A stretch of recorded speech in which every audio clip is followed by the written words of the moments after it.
All right, welcome to The Explainer. Today, we're digging into a true masterclass featuring three absolute titans of online business: Alex Hormozi, Cody Sanchez, and Daniel Priestley. You know, the host of this whole thing actually called them the Avengers of entrepreneurship. And honestly, for good reason. We are about to unpack their combined playbook for building a business literally from scratch, pulling out all the gold from their conversation. So here's how we're going to break it down. We're going to follow the entrepreneur's journey, right? Starting with that inner game, the mindset, and then moving to the nuts and bolts tools you need to win. All right, let's get into it. First things first, what does it really take to be an entrepreneur? It's not some secret gene you're born with.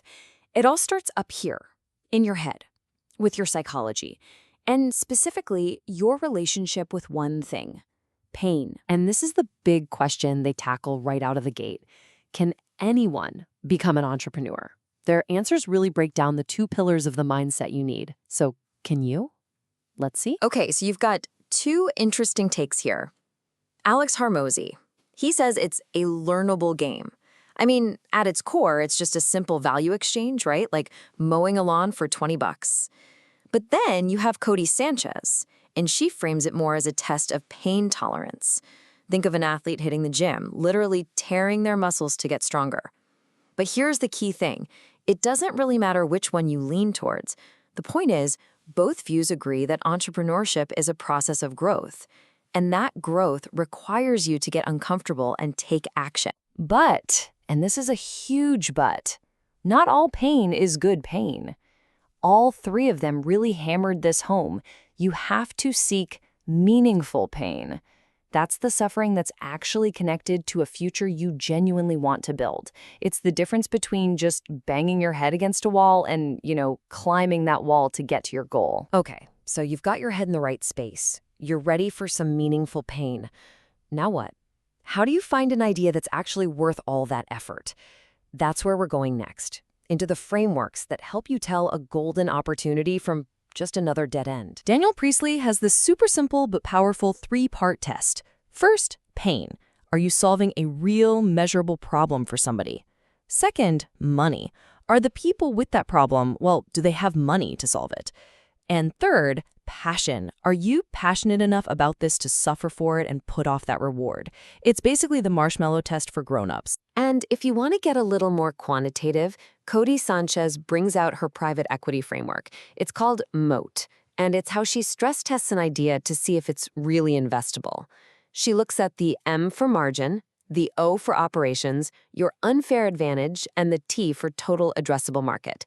Then she basically gives it a score, which tells her whether to fund it, fix it, or just run away screaming. Okay, but what happens when your great idea isn't working? This is where Hormozi's distinction is just brilliant. He says you push when your main idea, your thesis, is still true, you just haven't done enough of it. You knocked on 20 doors, but you really needed to knock on 2,000. But you pivot when you find out your whole thesis was wrong from the start. Like, you discover that no matter what, people just will not pay for what you're selling. All right, you've got a validated idea. You know you should push, not pivot. The next giant hurdle? Getting paid. This next part is absolutely packed with real-world tactical advice on how to price your stuff, how to pitch it, and how to actually close the deal. And get this, here's a crazy simple but super powerful trick from Hormozi. After you ask for the sale, just shut up. Wait 8 seconds. Resist every urge in your body to fill that silence. He says doing just that can boost your closing rate by a staggering 30%. You know the saying, first one to speak loses. And speaking of perception, how you present yourself and your product directly impacts its value. Cody Sanchez brought up this pretty wild example from several studies. On average, women who wear makeup can earn 20 to 40% more. It's just a really stark reminder of how much perception can literally change what someone is willing to pay you. So, who's your target customer? Daniel Priestley breaks it down perfectly.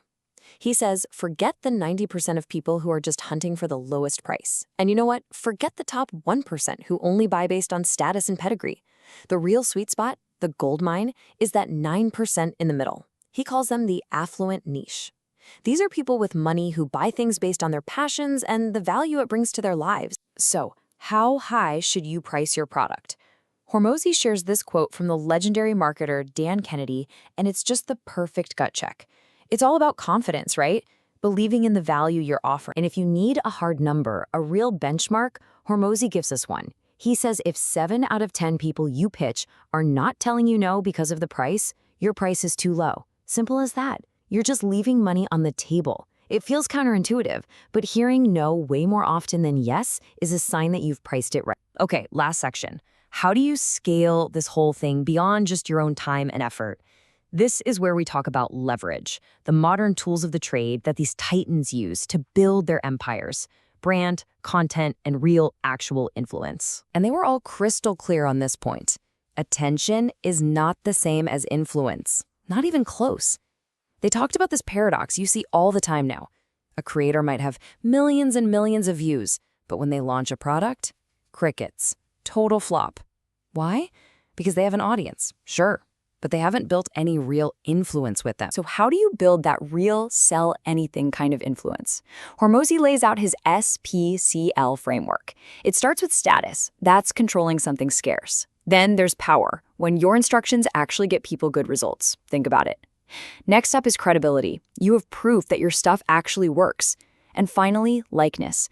This is when your audience looks at you and genuinely sees a part of themselves. And the cool part is, you can build this influence through your content in 2 main ways. The first is the expertise path. I've already done this, here's how. That builds instant credibility. The second path is experience. I'm figuring this out right now, come along for the ride.